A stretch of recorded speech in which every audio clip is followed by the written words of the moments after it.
오늘은 종려주일입니다. 그래서 십자가를 지기 위해 예루살렘으로 입성하시는 예수님에 대해서 함께 나누고자 합니다. 오늘 본문은 마가복음 11장 1절에서 11절입니다. 이르시되 너희는 맞은편 마을로 가라. 그리로 들어가면 곧 아직 아무도 타보지 않은 나귀 새끼가 메어 있는 것을 보리니 풀어 끌고 오라. 만일 누가 너희에게 왜 이렇게 하느냐 묻거든 주가 쓰시겠다 하라. 그리하면 즉시 이리로 보내리라 하시니 나귀 새끼를 예수께로 끌고 와서 자기들의 겉옷을 그 위에 얹어 놓음에 예수께서 타시니 많은 사람들은 자기들의 겉옷을 또 다른 이들은 들에서 벤 나뭇가지를 길에 펴며 앞에서 가고 뒤에서 따르는 자들이 소리 지르되 호산나 찬송하리로다 주의 이름으로 오시는 이여 찬송하리로다 오는 우리 조상 다윗의 나라여 가장 높은 곳에서 호산나 하더라. 예수께서 예루살렘에 이르러 성전에 들어가사 모든 것을 둘러보시고 때가 이미 저물매 12제자를 데리시고 베다니에서 나가시니라. 예수님께서 아무도 타지 않는 나귀 새끼를 가지고 유월절을 지키기 위해서 주님이 쓰시겠다 하라고 해서 나귀 새끼를 준비하고 그 나귀 새끼를 타고 예루살렘으로 입성하는 장면입니다. 그리고 군중들은 양쪽에 서서 호산나 호산나 이렇게 외치는 소리가 들리는 듯 합니다. 지난주에 우리는 사순절에 대해서 잠깐 이야기를 했고요. 사순절의 의미는 예수님이 광야에서 40일 동안 금식하며 시험 받으신 것을 기념하는 것으로서 절제하고 금식, 기도 그리고 이웃사랑을 실천하며 자신의 삶을 돌아보고 하나님께로 마음을 돌이키는 회개를 통해서 준비의 시간이었다면 오늘은 종려주일로 사순절의 마지막 주일이자 고난주간이 시작되는 첫날입니다. 네, 이 40의 의미는 성경에서 여러 가지 의미로 쓰이고 있죠. 굉장히 중요하게 쓰이고 있는데요. 시험과 연단을 의미하기도 해요. 인간의 한계를 시험하고 오직 하나님만을 의지하는 만드는 그런 기간이고요. 그리고 심판과 정화의 시간이기도 합니다. 죄악을 씻어내고 거룩함을 회복하는 물리적 영적 시간이기도 합니다. 그리고 준비와 기다림, 새로운 사명이나 시대를 맞이하기 위해서 반드시 거쳐야 하는 산고의 시간이기도 하죠. 네. 그래서 예수님도 또 모세도 그리고 부활 후에 예수님도 노아의 홍수도 이렇게 40일이라는 숫자가 참 많이 나와요. 그래서 이 40일은 이 고난을 통해서 나를 죽이고 하나님으로 채우는 시간이에요. 우리가 이런 고난이 없으면 매일 잘 나간다고 생각해 보세요. 그러면 하나님을 찾을 사람 그렇게 많지 않습니다. 저는 나를 너무나 잘 알아요. 그래서 만약에 내가 고난이 없었다면 아마도 하나님 찾지 않고 세상으로 나갔을 사람이에요. 저도 이 고난, 고통의 시간을 겪고 그 시간을 통해서 하나님으로 채워지는 시간이 되었기 때문에 지금 이곳에 있는 것이라고 생각을 합니다. 그게 다 주님의 은혜였죠. 노아에게는 그 40일 홍수가 쏟아지고 그 홍수 후에 무지개 언약을 주셨어요. 모세에게는 40일 금식하고 시내산에서 율법을 주셨어요. 예수님께서는 40일 금식하고 마귀에게 시험받고 마귀에게서 승리하고 하나님 나라의 복음을 시작할 수 있으셨죠. 그렇듯 우리의 사순절을 40일 동안 부활의 영광으로 들어가는 거룩한 통로의 시간입니다. 네. 우리가 지키는 40일은 형벌의 시간이 아니에요. 내가 먹는 거를 막 참고 율법적으로 그런 시간이 아니라고 지난주에 말씀을 드렸어요. 이미 승리하신 예수님의 영광, 그 예수님과 하나 되어서 그 승리를 맛보는 승전 축제의 은혜의 시간입니다. 네. 이 시간에 하나님의 정말 감사함, 그 은혜를 누리며 묵상하는 시간, 그 시간이 되었으면 좋겠어요. 네, 종려주일은 예수님이 예루살렘 입성을 기념하는 날이라고 했죠. 예수님이 십자가의 죽음을 위해서 예루살렘에 입성하실 때 군중들이 어떻게 했습니까? 종려나무 가지를 흔들면서 호산나 호산나라고 외쳤어요. 이 호산나는 지금 구원하소서, 지금 구원하소서 그래요. 예. 세상의 군왕처럼 예수님은 막 큰 마차를 타고 화려하게 입성하지 않았어요. 예수님은 선지자가 예언한 것처럼 겸손한 평화의 왕으로 그 작은 나귀 새끼를 타고 지금 오신 거예요. 예. 예루살렘에 입성하시는 거예요. 그리고 고난주간은 종려 주일부터 부활 전날까지, 토요일까지 한 주간을 예수님이 체포되시고 고난받으시고 채찍에 맞으시고 십자가를 지신 그 기간이에요.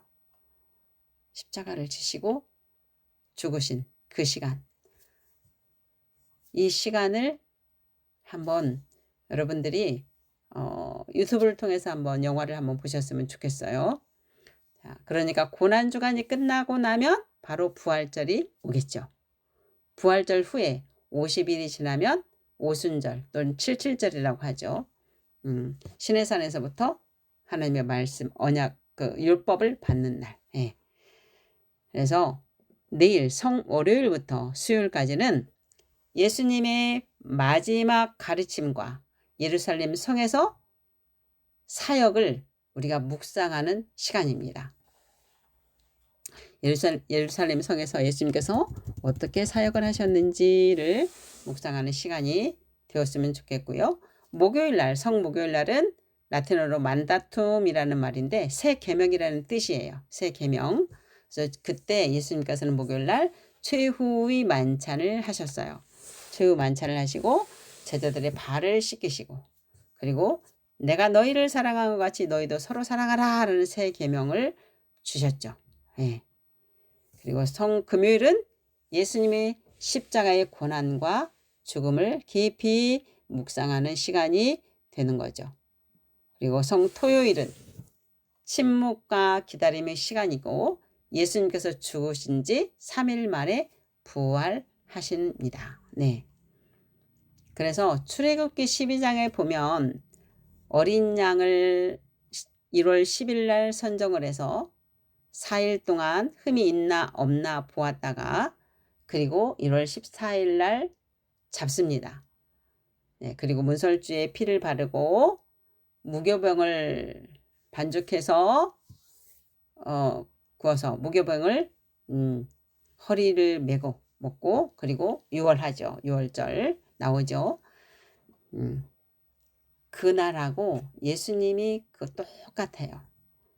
예수님도 수요일에 그 서기관과 바리새인들이 예수님을 죽일 것을 계획하고 그 전에 예수님은 끌려가서 누구에게 신문을 당하면서 다 물어봤지만 빌라도가 나는 죄를 찾을 수 없다. 흠이 없다. 그 소리잖아요. 그렇게 하셨어요.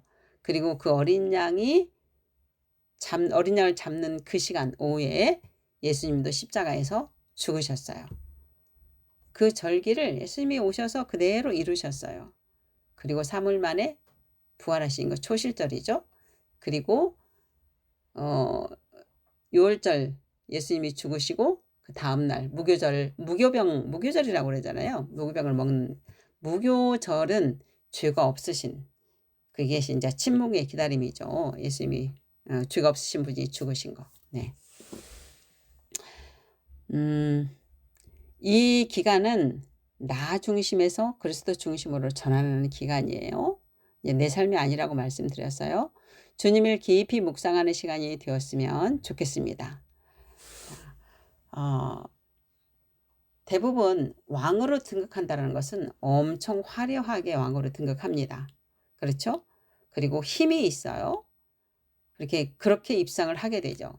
상대를 굴복시켜요. 그렇지만 예수님은 그런 왕으로 오시지 않았어요.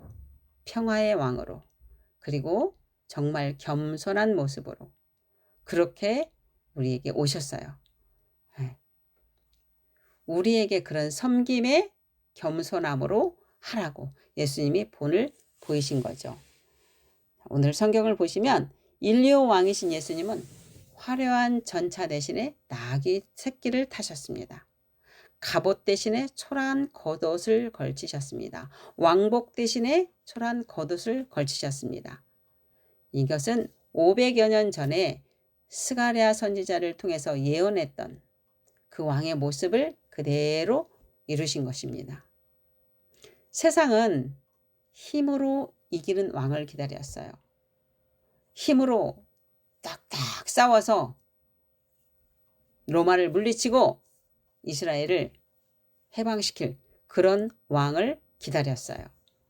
그러나 하나님은 죽음으로 승리하는 비밀의 경륜으로 예루살렘에 보내주셨어요. 그 비밀의 경륜을 이루실 그 왕으로 보내셨어요. 십자가를 지기 위해서 죽음의 문으로 들어가시는 그 주님의 모습을 한번 묵상해 보십시오. 예수님은 어떤 마음이었을까? 예수님은 당신이 십자가에서 못 박혀서 죽으시고 부활할 것을 이미 아셨지만 산 소망은 있지만 오늘 말씀에도 나왔잖아요. 내가 살기 위해서 간다고 말씀하시잖아요. 그렇지만 마음은 굉장히 무거웠을 거예요. 십자가에서 그렇게 말씀하시잖아요.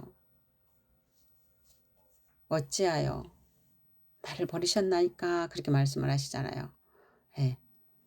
그 십자가에서는 성령님이 우리 예수님의 몸을 떠났기 때문에 하나님의 영이 떠났기 때문에 이 인류 우리가 맞는 그 고통하고 똑같은 고통을 받으셨거든요. 그걸 이미 아셨기 때문에 이 예루살렘으로 입성할 때 정말 많은 생각을 했을 거라고 생각이 들어요. 네. 오늘 본문에서 군중은 자신들의 호산나가 정치적 승리가 될 줄 알았어요. 하지만 예수님은 그들의 오해 섞인 함성을 뒤로하고 인류를 향한 하나님의 거대한 경륜, 그 계획, 그것을 이루시기 위해서 예수님의 사명이죠. 그걸 이루시기 위해서 십자가 대속을 완성하기 위해서 한 걸음씩 죽음의 자리로 나아가고 계십니다. 오늘 우리는 그 발걸음 속에 담긴 주님의 심장을 만나는 시간이 되었으면 좋겠습니다. 죽음을 향한 의도된 발걸음으로 주님은 그 길을 가셨습니다. 마귀의 계략도 아니요, 유대인들이 죽음으로 몰았던 것도 아니요, 군중의 떠밀림도 아닙니다. 제자들을 보내서 나귀 새끼를 풀어오게 하시는 등 모든 과정을 주님은 주도하셨습니다. 요한복음 10장 17절에서 18절 말씀을 읽어보겠습니다. 내가 내 목숨을 버리는 것은 그것을 내가 다시 얻기 위함이니 그랬어요. 예수님께서 목숨을 버리는 것은 본인이 버렸다고 분명히 말씀하셨어요. 내가 다시 얻기 위함이라. 그러니까 예수님께서는 죽고 부활할 것을 이미 다 아신 거죠. 그죠? 이로 말미암아 아버지께서 나를 사랑하시느니라. 이를 내게서 빼앗는 자가 있는 것이 아니라 내가 스스로 버리노라 그랬어요. 스스로 버리노라. 나는 버릴 권세도 있고 다시 얻을 권세도 있으니 하나님이시니까 당연히 있으시죠. 이 계명은 내 아버지에게서 받았노라 하시니라. 예수님께서 하나님의 그 창조 목적의 소명을 이루기 위해서 하나님이 그 거대한 비밀의 경륜을 이루기 위해서 스스로 목숨을 버렸다라고 말씀을 하시는 거예요. 주님은 예루살렘에 들어가면 죽으실 것을 이미 아셨어요. 들어가면서. 네, 이 입성은 왕의 즉위식이 아니에요. 대단한 영광받는 왕의 즉위식이 아니라 인류의 죄를 짊어지시기 위한 도살장으로 향하는 어린 양의 모습이었어요. 그렇지만 예수님은 당당하셨죠. 주님은 피할 수 없음에도 불구하고 하나님의 경륜을 이루기 위해서 스스로 십자가를 향해서 걸어가셨습니다. 왜요? 내가 목숨을 버리는 것은 이것을 내가 다시 얻기 위함이다 라고 말씀하셨던 것처럼 그래야 그 생명이 우리 예수님을 믿는 자들에게 다 오셔서 하나님의 생명으로 다시 회복시키고 내주하시는 왕국을 만들기 위해서입니다. 군중들의 기대와 하나님의 계획은 완전히 달랐습니다. 군중들은 겉옷을 펴고 종려 가지를 흔들며 호산나 호산나를 외칩니다. 호산나는 히브리어로 호시아나에서 유래했는데요. 야샤 구원하다, 넓은 곳으로 인도하다. 나 이제 제발이라는 간청의 전미사입니다. 시편 118편 25절에 여호와여 구함나니 이제 구원하소서라는 구절을 인용한 것인데요. 간절한 마음으로 구원하소서 구원하소서 그러는 거예요. 우리는 하나님께 기대하는 게 사람이 기대하는 것과 하나님의 계획은 완전히 달라요. 이사야서 55장에 그 말씀이 나오잖아요. 우리의 길과 하나님의 길은 다르고 우리의 생각과 하나님의 생각은 다르다라고 나오잖아요. 네. 우리는 무엇을 막 우리가 원하는 것을 막 구하지만 하나님은 하나님의 때에 하시고 하나님의 계획대로 이루시거든요. 네. 자, 이 군중들은 무엇으로부터 구원해달라는 것이었을까요? 바로 그들이 원하는 것은 로마로부터 해방이었어요. 로마로부터 해방. 그걸 원했어요.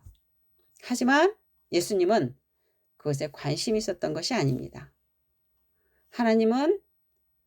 예수님은 하나님의 그 비밀의 경륜을 이루기 위해서 선지자가 예언했던 것을 성취하는 데 관심이 있었습니다. 네. 그래서 나귀 새끼 예언했던 것과 똑같이 겸손과 평화의 왕으로서 나귀 새끼를 타고 온 인류의 죄를 지고 십자가에 죽으심으로 흑암의 권세에서 힘겹고 고통스럽게 사는 당신의 자녀들을 다시 핏값으로 찾아와서 그들에게 영생을 주시고 마귀를 멸하시기 위해서 한 걸음 한 걸음 가시는 거예요. 이 군중들은 누가 알았겠습니까? 아무도 모르죠. 네. 정치적 승려를 외치는데 하나님은 우리를 재창조하기 위해서 준비하시는 과정이었습니다. 이게 하나님의 창조 목적이에요.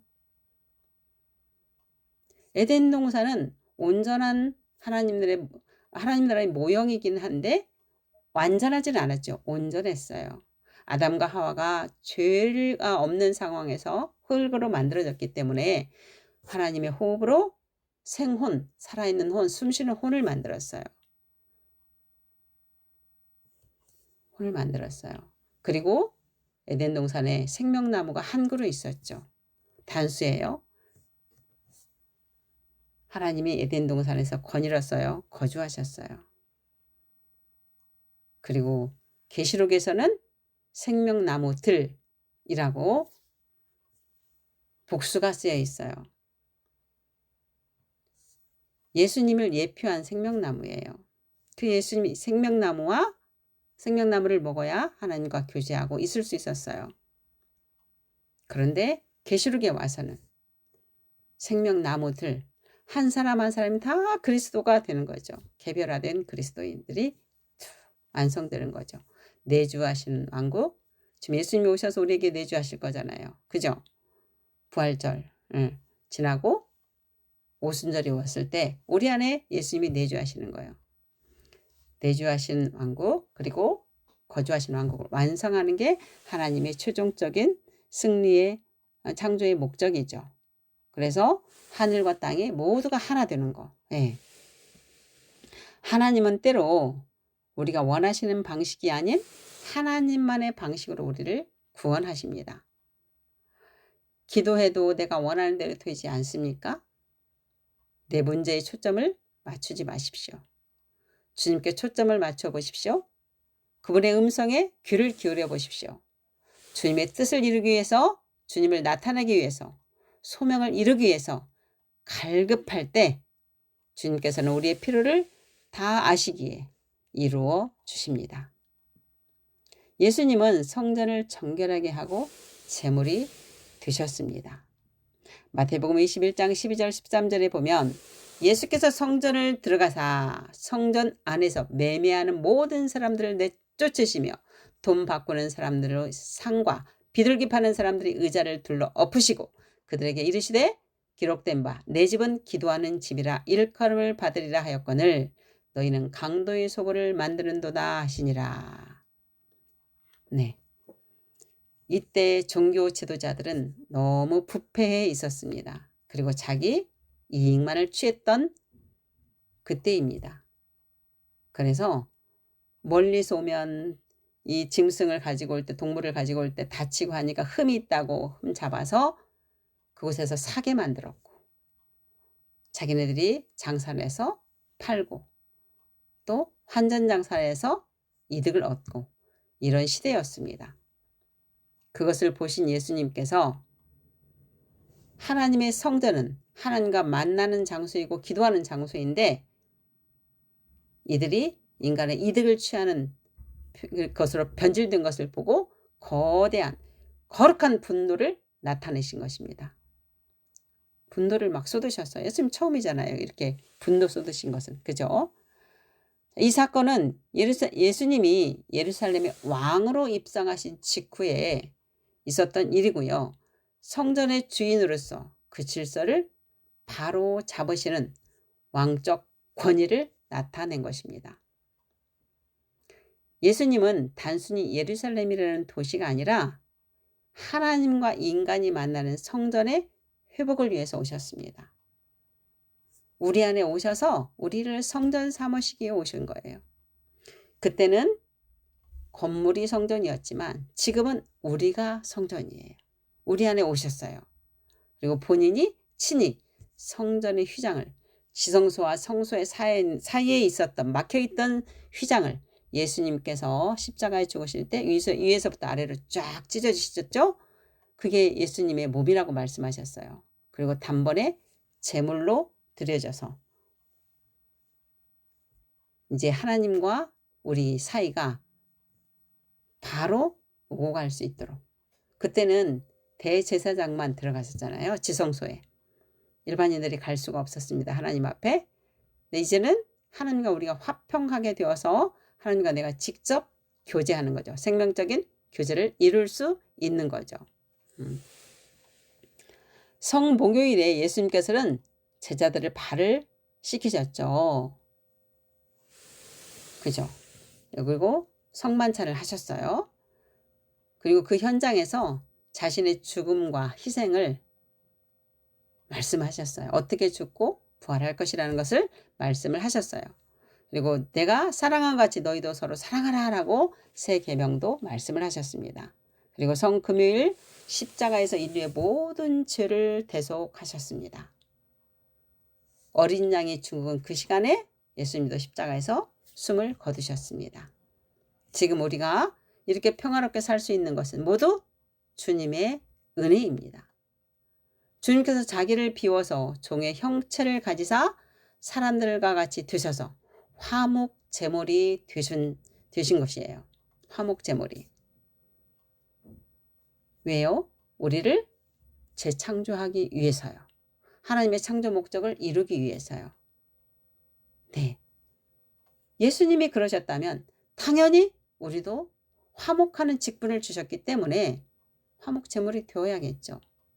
그렇다고 해서 몸이 죽는 것이 아니라 자아가 죽는 거죠. 예수님과 함께 십자가에서 죽고 함께 부활했기 때문에 새롭게 창조된 그 영적 존재는 완전히 새로운 존재가 됐다는 거죠. 네. 그러면 예차는 죽었어요. 그러니까 자기 생각과 감정과 경험을 다 버려야겠죠. 그게 화목제물이 되는 거예요. 지난주에 우리 말씀드린 것처럼 예배는 너희 몸을 산 제물로 드려라. 이것이 너희가 드릴 영적 예배니라 그랬잖아요. 산 제물로 드린다라는 것이 바로 이거예요. 화목제물 되는 거랑 같은 거예요. 뭐예요? 내 생각, 감정, 경험 그거 따르지 마라. 말씀대로 해라. 그리스도 안에서 성령님의 인도함을 받아라. 그런 뜻이잖아요. 그런 삶이 영적 예배를 드리는 삶이다 라고 말씀을 분명히 로마서 12장 1, 2절에서 말씀하고 있습니다. 자, 이번 주 고난주간을 지나 다음 주 부활절을 맞이하면서 하나님의 창조 목적이 무엇이며 그 은혜를 묵상하고 감사하는 시간이 되었으면 좋겠습니다. 부활절은 주님께 감사를 어떻게 할까를 생각하고 준비하는 시간이 되었으면 좋겠습니다. 오늘 종려주일 주님은 나귀 새끼를 타고 예루살렘으로 입성하셨습니다. 당신의 죽음을 향하여 가신 것입니다. 예수님이 죽음과 부활이 있어야 인류를 재창조하실 수 있기 때문입니다. 우리는 한없는 주님의 은혜 가운데 살고 있습니다. 한 주간 예수님을 깊이 묵상하면서 감사하는 시간, 그리고 나 중심이 아닌 그리스도 안에서 성령님의 인도함을 받는 삶에 집중하는 시간이 되시기를 예수 이름으로 축복합니다. 아멘.